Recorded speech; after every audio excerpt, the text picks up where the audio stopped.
Prepare to be captivated by the business story of the week, hosted by me, Shaheen Shan. Join us on a journey through the twists and turns of entrepreneurial triumphs and setbacks. Immerse yourself in the narrative and witness the magic that turns dreams into reality. This is Business Story of the Week. Welcome back to Business Story of the Week. I am your co-host, Joshua, and every day, like we do, you know how it's done. We navigate the world of entrepreneurship, business, perseverance, struggle, innovation, success, you name it. And we bring you the best and the brightest and the most successful in their fields every day to motivate and inspire you in your journey. Today, we have executive coach, leadership expert, and award-winning author Libby Gill. Is a serial career changer.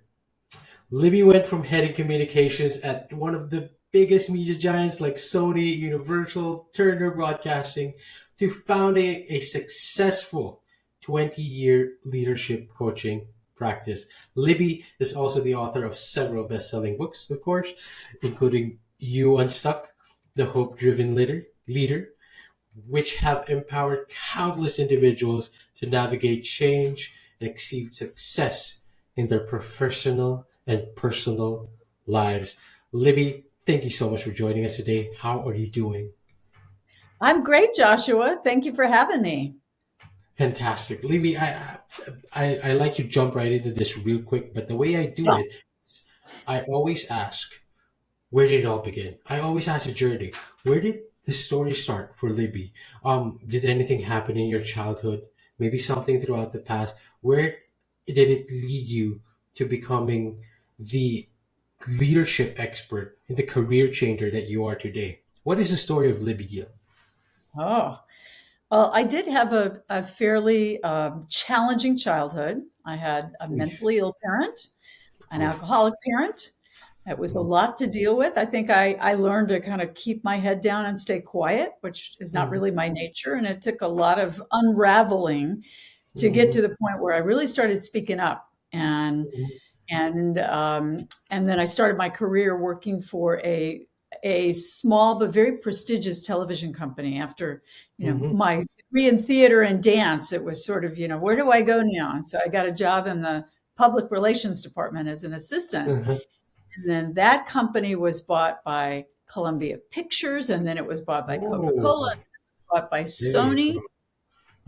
But I just, I had this decision of do you dive under your desk and hope that nobody notices you, or do you raise your hand and say, yeah, I can do that? And I thought, that's what I was going to do. And in 5 years, I went from being an assistant to being a vice president and head of the worldwide television group, Publicity, Advertising, and Promotion.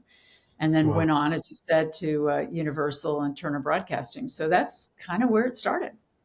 What a transition also from having this difficult childhood and being, kind of closed off to going to theater. Like how that's one way to unravel yourself and getting into broadcast and TV companies. Now to me, it feels like from your experience at these major media companies and now becoming a coach and an author, can you share any pivotal moments in your career that inspired you to transition into coaching? Anything that happened in particular?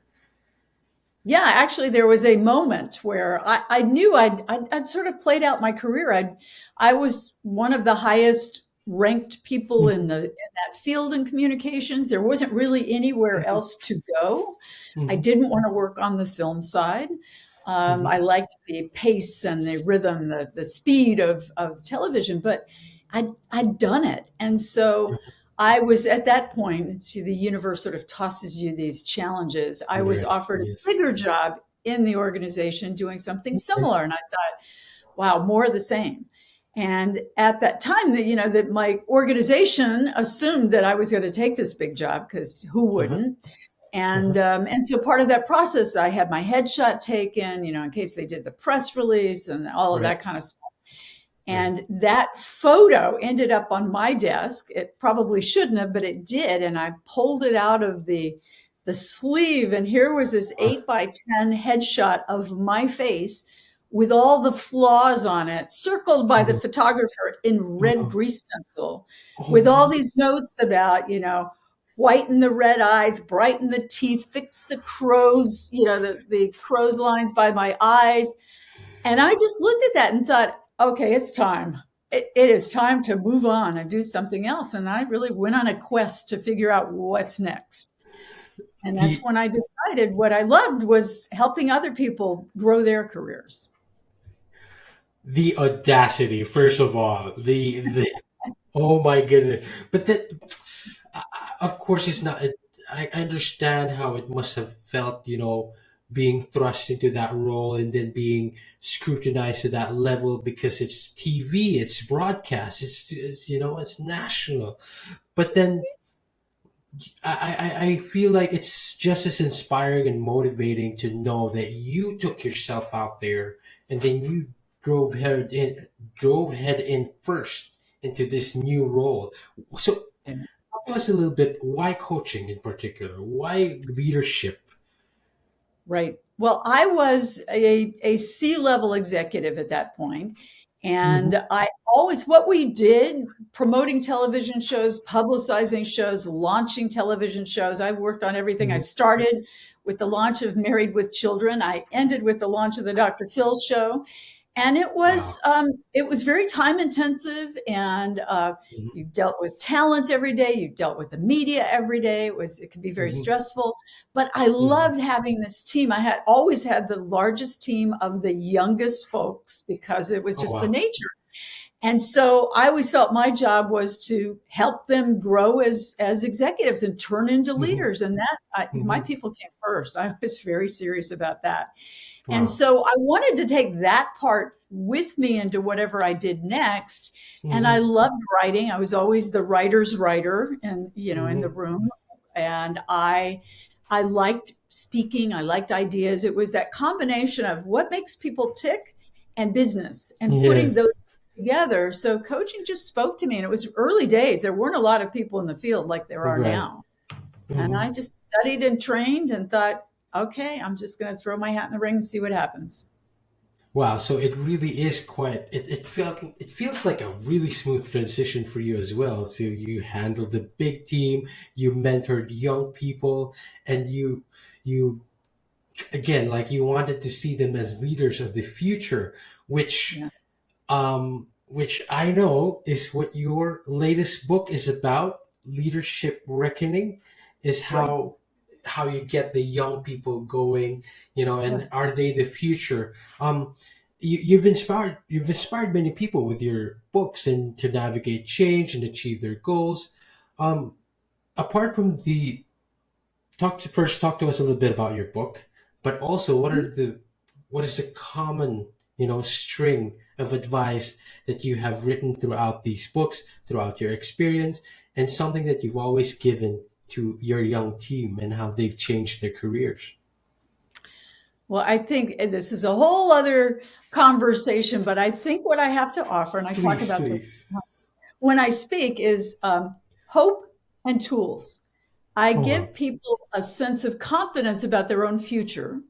The Mm-hmm. fact that if you have a vision of the future that is ambitious, lofty, but realistic, so Yes.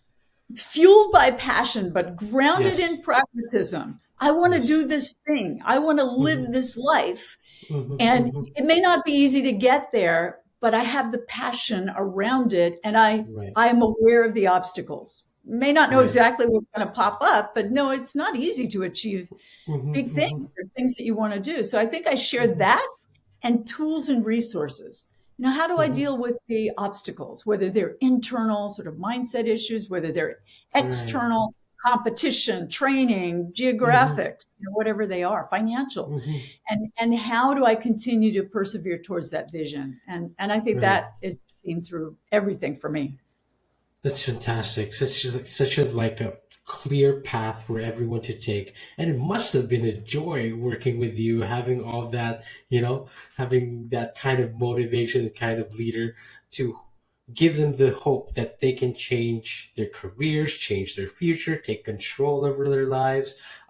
Libby, we need to talk a little bit more about your book because we talked about that Daruma doll behind you, and maybe Right. we need to talk to our audiences, to listeners, a little bit what that means. But also, again, you've written your books like You Unstuck and The Hope Driven Leader. Your latest book is Leadership Reckoning. Talk to us a little bit about all those books and what is it that inspired you to write them? I think of course, there's a cliche, everybody's got a book in them, but I firmly believe that whether it's for public consumption or for just you to frame your own thinking, Mm-hmm, it's a mm-hmm, really valuable exercise to sit down mm-hmm. and think, this is what I believe. This is how it manifests in the world. This is how Right, I can serve and help other people. And I right. think my books were a lot about that, Wow. starting with Traveling Hopefully, which is the one where I sort of sorted out how do you get past traumas or setbacks in your own life and continue to live the life that you want. That was sort of my Mm-hmm, coming to terms with, all right, I've dealt with that stuff and now I'm moving on, all the way up to Leadership Reckoning, which I had the good fortune to work on with mm-hmm. the folks at Rice University, where they Yes. set up a John Doerr, who's an incredible, he and his wife, Ann Doerr, gave Uh-huh. a fund of $50 million to Rice Oh my. University because they felt like we need more leaders in the world. And Wow. Rice set up a leadership training. Wow. It's more than a program; it's an institute called the Doerr Institute in honor Wow. of John and Mm-hmm, Doerr. And so once they began this program, coaching was part of it, but it was much more comprehensive than mm-hmm, that. And mm-hmm. now I believe two-thirds of the students, undergrads and graduates, go through that program, which is just Fantastic. incredible. And so I Mm-hmm, was brought in as a writer to work with them and really sort of codify, how does this work? And what are mm-hmm. universities? It was a bit of a call to action to other universities and Yes. colleges to say, do you really have a leadership training program, or is it just a Yes. couple of, chats and faculty tea that you do with your Mm-hmm, students? mm-hmm, This is what it means to have a really robust mm-hmm. program. And here's how you can do it. They just opened everything up and said, here's what Wow. we did. Here's what you can do. And it was really a joy as a writer to be able to Wow. work with them as the research was developing and to Mm-hmm. to capture all that with the great student stories. And that's what Leadership Reckoning is. Anybody that institutionally that wants to start a coaching program, Mm-hmm. it's a blueprint. It will tell you how to do it. And for anyone who's Wow. interested in just growing their own coaching practice, there are a lot of really valuable things in that book to help you. That's fantastic because it's not about like entrepreneurship, building a business. It's not just about coming up with your operations, coming up with your, it's also building your team. It's also building leaders within your team. And those resources are important.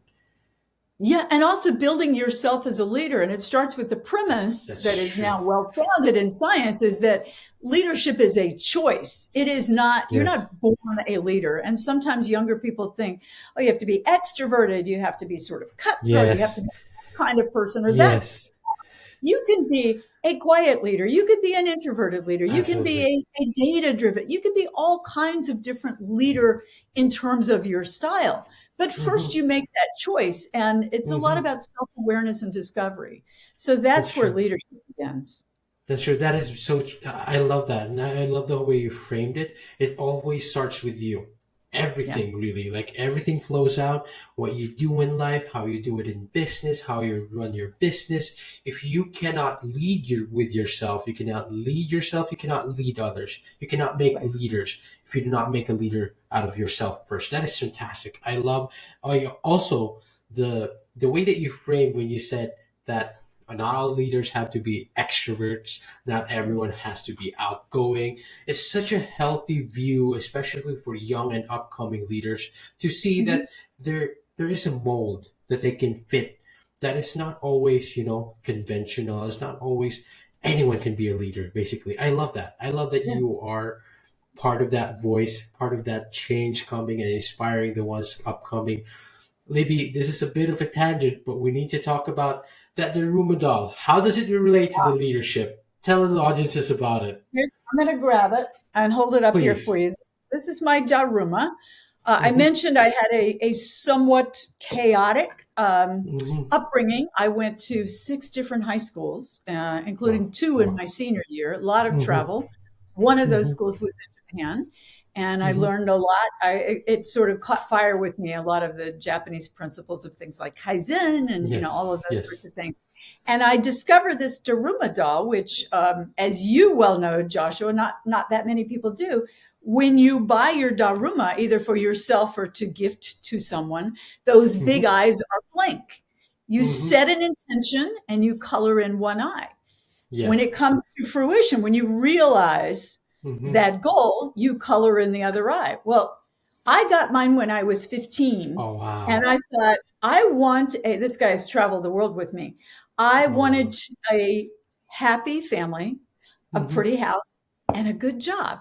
Oh It's kind wow. of broad, but that's what I wanted. And when I hit 40, I thought, I'm going to color in that other eye. I think I'm kind of there. And then I sort of stopped. And instead of coloring it in, I just put a little pinprick and then thought, wait a minute, I'm Mm, not finished yet. And right. since that time, I am over 40, so many other things have transpired. And to me, Right. the message is it's continual evolution. It's That's true. continued growth. There are Right. some people that, I'm done. I am baked. This is who I am and who I'm going to stay. Yes. You're not one of those people. I'm not one of those Mm-hmm. people. Your Mm-hmm. listeners are not among those folks. We are the Mm-hmm. ones who are always wanting to learn and grow and develop and risk and Absolutely. try new things. And that's Mm-hmm. what my Daruma doll. I take him when I speak That's to true. companies or organizations, and that's usually my wrap up story and call to action. That That's here, fantastic. what is the goal you are setting? And what action will you be taking as soon as you leave this conference? That's beautiful. That's really beautiful. And that if that isn't what life is about, always constantly changing, always constantly improving. Stories never quite end, do they? Right. To relate it just a little bit, we spoke about it earlier. I have a tattooed on my leg, and I haven't quite tattooed in the other eye. I Yeah. thought about it so many times, but then I always came to a point where I'm like, my story's not finished yet. The same way that you were saying that it's not quite, it changes. Goals change, perhaps. Life changes us, perhaps. Yeah. And I understand that part of your message, like you said, part of your call to action, part of the last message that you want to say is like career change is always possible and it's always Right. empowering. Um, yeah, and it relates to our Daruma doll. How do you help individuals overcome that though? Because there's always a resistance, there's always a fear considering a career change. What Right. are what are some steps you recommend basically to change Well, that and to come into a successful transition? right. If we simply understand that is a natural reaction, that is our survival system kicking in. Right, We're not right. running from a predator like in caveman days, but we are triggered in the same way by taking a risk. Raising your hand Right. at a meeting and speaking up is a risk. Mm-hmm. All of those things, and that's what stops us. We think, oh gosh, this is the one that's going to do me in. But if Mm-hmm. people, my sort of work mantra or maybe life mantra is, if you recognize that that's a natural reaction, but you can get past it and simply clarify your vision of work Mm-hmm. and life, clarify Mm-hmm. the vision, simplify the pathway, get the Right. time wasters, the wrong people out of the way, bring in the right resources, and then Mm-hmm. finally execute the plan. It's great to have Wow. big ideas and Wow. dreams, but you've got Wow. to then move forward on them. And to me, That's true. that's sort of the simple and the difficult, the challenge of life That's is true. to do those things.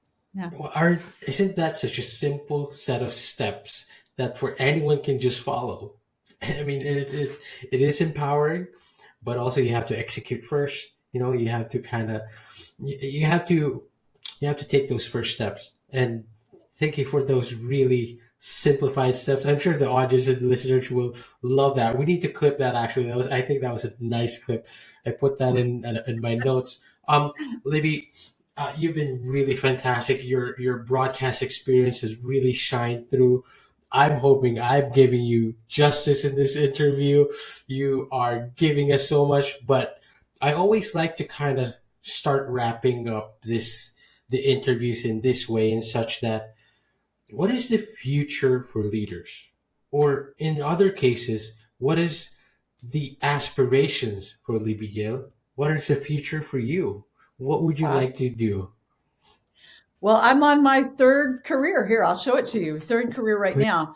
I decided, I always wanted to, I've always been a writer, but wanted to Mm-hmm. tell stories, have fun, and write fiction. Mm-hmm. And during COVID, I pulled out a novel I was working on. I finished it. I Oh, sold it to Random House, and there it oh is. wow. Oh And it will wow. be out in May. It's called Malibu Summer. So it was like, I'm taking a big chance. I'm putting in a lot Oh of time. goodness. I don't know if this is going to happen or not, but Oh, I'll that's give it a lovely. shot. And it's, and it happened. And it's happened. It went out there. Oh my goodness, Libby! You saw my reaction. I love that because I've always been a fiction reader. I've always been a Yeah. fan, and I just felt like jumping into fiction. Not that like nonfiction is difficult, but I not that difficult. But I feel like jumping into fiction is an entirely different monster, and Different you world.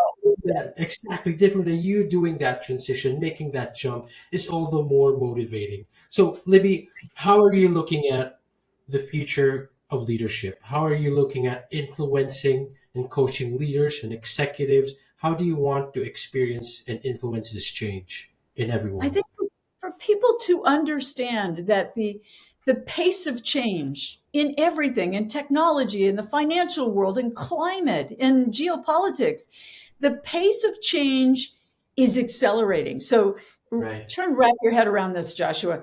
The velocity we're feeling today may be the slowest pace you will ever experience Oh, again. that's lovely. That's We're never beautiful. going to slow down. It's going to Mhm. continue. So That's we have true. to, in a sense, arm ourselves. We have to prepare. We have to be ready and recognize Yes, this is the world we live in. It's not that's true. necessarily a bad thing, although it can be Mm. scary. So be prepared to flow with that, to know that Wow. change is accelerating and see that as opportunity. Wow, that's lovely. We got ourselves another clip. That was lovely. Libby, thank you so much. I'd like to give you this opportunity to let us know where can we find you? Where can we connect with you? Where are you most active? Instagram, LinkedIn, and where can we find all your books? Oh, well, you can go to my website, which is libbygill.com, Mm-hmm. or my new author site, libbygillbooks.com. All my information is on my website. If you email me, I love to hear Mm-hmm. from people, especially if they say, I saw you talking to Joshua. I'd love to Mm-hmm. always respond. Mm-hmm. And that's where they can find me. That's fantastic. That's beautiful. I invite our audience and listeners, of course, to go check that out. Go to libbygill.com. And if you've got yourselves the time, you make sure you find the time, check out libbygillbooks.com. Make sure to find her fiction. I will check that out myself. I'm very curious, and I couldn't thank you more or couldn't thank you enough for being with us here today, Libby. Thank you for your insight. Thank you for your wisdom. And thank you for being here today. Thank you, Joshua, for your great questions and conversation and for your energy. Thank you so much. And for our audience and listeners, see you on the next one. All right, so here's the thing. We try to get a little bit better every day, but we can't do it without you. So if you like the video, make sure to like and subscribe below. And if you have any comments, just leave them in the space under.